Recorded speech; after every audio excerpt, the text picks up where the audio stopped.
Hello everyone, आज है 9 अप्रैल और आज इस वीडियो में हम बात करने जा रहे हैं साउथ इंडियन बैंक के बारे में। 29 रुपीज़ का शेयर है, 2% की तेज़ी है और एक बड़ी ब्लॉक डील की यहाँ पर खबर आई थी जिसके चलते कह सकते हैं कि थोड़ी बहुत तेज़ी मॉर्निंग में इसने दिखाई थी। बात करेंगे उसके बारे में भी और साथ ही साथ ये भी डिस्कस करेंगे कि इस बैंक के ऊपर भरोसा कर सकते हैं कि नहीं। देखिए, वीडियो को शुरू करूँ उससे पहले अगर आपने अभी तक चैनल को सब्सक्राइब नहीं किया है तो प्लीज़ अभी इसे सब्सक्राइब कर लीजिए, क्योंकि आगे भी बहुत सारे वीडियोस हैं जो आपको काफ़ी ज़्यादा हेल्प करेंगे।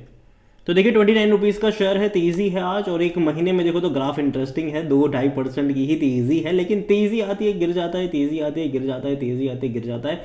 तो अप्स एंड डाउन्स होती रहती है। अगर आज तेज़ी आई है तो कल गिरावट भी यहाँ पर देखने को मिलेगी। एक साल का ग्राफ भी काफ़ी इंटरेस्टिंग है, पैसा खूब बना कर दिया है, डबल किया है, ऑलमोस्ट कह सकते हैं कि 107% का ग्रोथ है। 14 रुपये से ऐसी रफ्तार भी थी कि 35 पे गया था ये, लेकिन उसके बाद लगातार करेक्शन भी बनते हुए नजर आए और अभी ये अटक रहा है 25 रुपये से लेकर 30 रुपये की रेंज में। और आज जो बड़ी अपडेट थी, जो बल्क डील यहाँ पर हुई थी, उसमें सिटी ग्रुप ने जम के खरीदारी करी हुई है और सिर्फ साउथ इंडियन बैंक में ही नहीं, आरबीएल बैंक में भी ये चीज़ होती नजर आई है। और एक्चुअली में देखा जाए तो हैंड एक्सचेंज है, किसी एक ने बेचा तो किसी दूसरे ने खरीदा, ऐसा है यहाँ पर। देखिए, share change hands in South Indian Bank as well.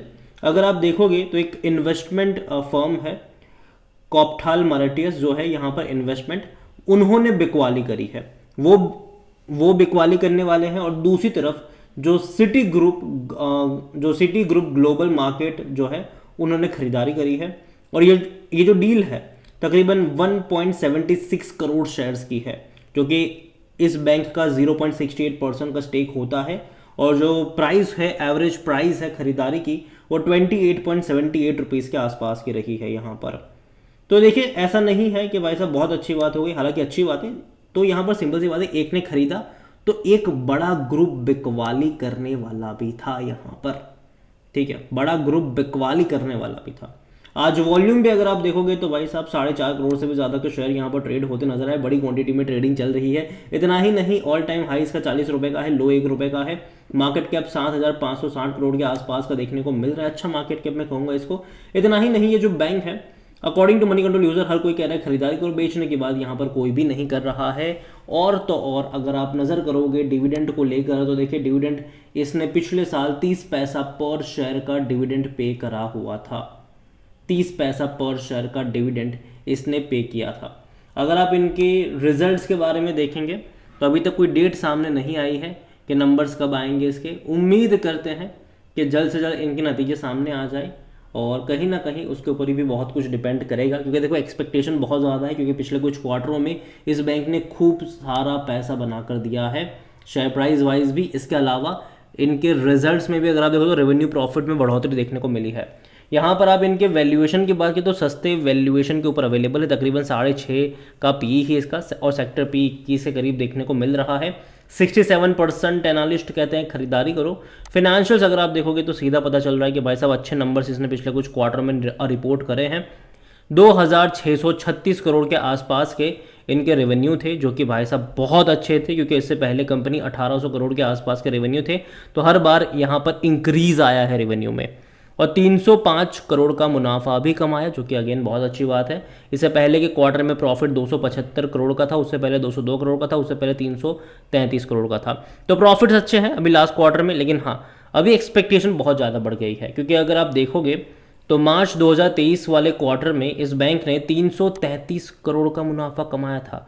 तो अभी जब रिजल्ट्स आने वाले हैं तो इस 333 करोड़ के प्रॉफिट के साथ कंपैरिजन होगा इसका, इससे ज़्यादा का ही प्रॉफिट होना चाहिए। अगर नहीं आया, ख़राब आया, तो हेडलाइंस यही छपेगी कि भैया पिछले साल के मुकाबले इतना % डिक्लाइन आया है। और याद रखिए, वो किसी भी के लिए, किसी भी कंपनी के लिए ये सही नहीं होता, अच्छा नहीं होता है। शेयर होल्डिंग को लेकर भी अगर हम बात करने जाए तो जो प्रमोटर है उनकी होल्डिंग तो यहाँ पर कुछ है ही नहीं, क्योंकि कोई प्रमोटर ऐसा चीज़ में है नहीं।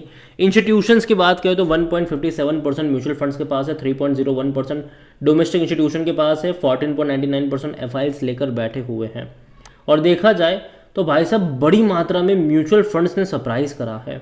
दिसंबर क्वार्टर में जो म्यूचुअल फंड 4.53% पर थे, भाई साहब 1.57 पर आ गए। तो बड़ी क्वांटिटी में म्यूचुअल फंड ने बिकवाली करी है। और डोमेस्टिक वालों ने भी 3.08% से 3.01, मतलब हल्की सी बिकवाली यहाँ पर भी हुई है। तो म्यूचुअल फंड ने सरप्राइज करा है। ये वाकई में बहुत हैरानी वाली बात है कि म्यूचुअल फंड्स इतनी बड़ी क्वांटिटी बेच रहे हैं, बेच चुके हैं, जबकि इससे पहले खरीदारी कर रहे थे। अगर आप देखो जून 2023 में 2.91% का स्टेक था, तो दिसंबर में 4.53 पर आ गया और मार्च में अच्छा खासा पैसा बन गया, तो भैया बिकवाली कर ली। जनरल इंस्टीट्यूशन ऐसा करते नहीं है, लेकिन अब इंस्टीट्यूशंस भी भैया हर 3 महीने में बिकवाली करना सीख चुके हैं। यहाँ पर अगर आप देखोगे रिटेल और अदर की मिलाकर 80.43% का स्टेक है, जिनमें से रिटेल इन्वेस्टर 49.11% का स्टेक लेकर बैठे हुए हैं। तो काफ़ी बड़ी क्वांटिटी यहाँ पर कह सकते हैं कि रिटेल इन्वेस्टर्स के पास है। अदर पार्टीज़ के पास 31.31% का जो स्टेक है वो देखने को यहाँ पर मिल रहा है। तो देखा जाए तो बड़ी क्वांटिटी है इनके पास, रिटेल इन्वेस्टर के पास, और ये कहीं ना कहीं किसी न किसी तरीके से कह सकते हैं कि सही साइन नहीं है। पैनिक मोड यहाँ पर एक्टिव हर बार होता है। और मैं इतना ही कहूँगा साउथ इंडियन बैंक को लेकर कि अभी ये कुछ टाइम के लिए मुझे लगता है कि 25 से लेकर 30 रुपए के बीच में अटक सकता है। ये मेरा मानना है कि 25 से लेकर 30 रुपए के बीच में ये अटक सकता है, और यही वजह है कि मैं यहाँ पर वेट करना ज़्यादा पसंद करूँगा। हाँ, लेकिन अगर इसने मान लीजिए कि 30 रुपए का लेवल सक्सेसफुली ब्रीच कर दिया तो 35 तक के भी लेवल देखने को मिल सकते हैं, लेकिन अगर उसको नहीं ब्रीच कर पाता है तो ये अटकने वाला है कुछ टाइम के लिए। और इनके जो क्वार्टरली नंबर्स भी अभी मार्च के आने वाले हैं उस पर नज़र होनी चाहिए। जहाँ तक मुझे लगता है कि अभी अवॉइड करना ही सही रहेगा। रीज़न सिंपल से है कि मार्च के नंबर्स जो है एक्सपेक्टेशन बहुत ज़्यादा है इस बैंक से, और अगर उस एक्सपेक्टेशन को ये फुलफिल नहीं कर पाए तो एक मेजर फॉल भी एक्सपेक्टेड यहाँ पर रह सकता है। ये मेरा छोटा सा कंसर्न है इस बैंक को लेकर, क्योंकि भाई साहब पिछले साल मार्च में बहुत अच्छा नंबर्स इसने रिपोर्ट करा था। इवन पिछले क्वार्टर में भी अगर आप देखोगे तो इस बैंक ने काफ़ी अच्छे नंबर्स रिपोर्ट करे थे। तो यही वजह है कि यहाँ पर अभी इसको और बड़े नंबर्स रिपोर्ट करने पड़ेंगे, और अगर उसको करने में ये कामयाब नहीं होते हैं तो प्रॉब्लम हो सकती है। और अगर आप इसका मैक्सिमम ग्राफ भी देख लोगे तो पता चलेगा कि ये जो तेज़ी आई थी ये अब तक की सबसे बड़ी तेज़ी थी, ऑल टाइम हाई की सबसे बड़ी तेज़ी इसने दिखाई थी अभी के टाइम पर। ऐसी तेज़ी इससे पहले यहाँ पर कभी नहीं बनी है। अगर आप देखोगे इतनी बड़ी तेज़ी 7 रुपये से लेकर भाई साहब ये बहुत बड़ी तेज़ी दिखाई थी इसने, लेकिन जब भी ऐसे मूव्स बने हैं, जब इस तरीके की बड़ी रफ्तार इसने दिखाई है, तो फिर बाद में करेक्शंस भी आए हैं और बड़े वाले करेक्शंस आए हैं। तो यहाँ पर मैं अभी थोड़े से और करेक्शन का एक्सपेक्टेशन यहाँ पर करके चल रहा हूँ। मुझे लगता है कि यहाँ पर 25 रुपये या उससे नीचे के लेवल पर आपकी नज़र होनी चाहिए। और पहली बात तो है कि इनके मार्च क्वार्टर के नंबर्स जो है वो पहले देखना इंपॉर्टेंट रहेंगे कि वो कैसे आते हैं, और जब तक वो नतीजे नहीं आ जाते दूर बैठो तमाशा देखो। यहाँ से जिनके पास ऑलरेडी है वो स्ट्रिक्ट स्टॉप लॉस लगा के इसको फॉलो कर सकता है। मेरे हिसाब से हर ऊपर के लेवल पर यहाँ पर प्रॉफिट टेकिंग के मौके बनते हुए नज़र आ सकते हैं। मैं मानता हूँ कि सिटी ग्रुप ने यहाँ पर ख़रीदारी करी है, लेकिन अगर आप ये भी देखो कि नंबर ऑफ कितना पैसा इन्वेस्ट करा है तो वो किसी ग्रुप के लिए उतना बड़ा अमाउंट भी नहीं है। और दूसरी बड़ी बात यहाँ पर ये भी आपको समझनी होगी कि सिटी ग्रुप ने खरीदा तब जब किसी और बड़े ग्रुप ने यहाँ पर बेचा था, ठीक है, तो वो जानना भी ज़रूरी है। और यही वजह है कि मैं एकदम से एक्साइट होने की ज़रूरत नहीं, क्योंकि म्यूचुअल फंड ने भैया जम के बिकवाली करी हुई है पिछले क्वार्टर में, और ये वाकई में थोड़ी सी हैरानी वाली बात है। तो दूर बैठो तमाशा देखो, गिरावट में मौके ढूंढने चाहिए। वीडियो को यहीं पे एंड करूंगा। अगेन कोई भी ये रिकमेंडेशन नहीं है ये।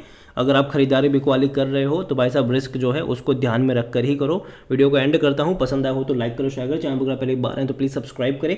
और साउथ इंडियन बैंक के बारे में आप क्या सोचते हैं वो भी आप मुझे कमेंट में लिख के बता सकते हैं। Thank you.